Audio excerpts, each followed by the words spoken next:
Installing a screen door can give you all of the benefits of the outdoors without all of the unwanted visitors.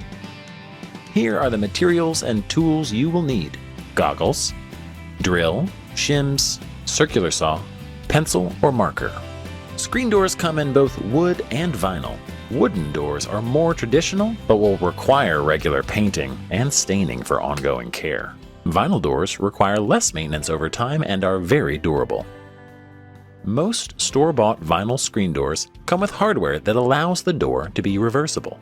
Your screen door should be installed on the same side as your exterior door's hinges. First, to find the correct size door, you will need to make 6 measurements. Measure the door jamb on the top, middle, and bottom, on the left, middle, and right.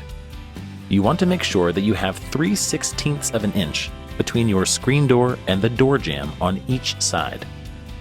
Use shims to hold your door in place and make sure that it fits. If, for some reason, your door is too big, mark the overlapped area that needs to be removed. Use a straight edge and circular saw to mark and remove the overlapped door material. Locate the placement of your door hinges and mark the location of the screws. Using a drill bit that is smaller than your screws, drill a pilot hole in each spot you marked.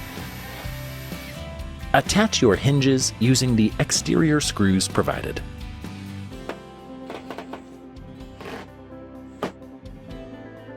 Some screen doors come with handles already installed, and some allow you to choose where to put your handle. Make sure that your new handle will not interfere with your existing exterior door handle. Mark and drill the holes for your new screen door handle and install the hardware following the instructions.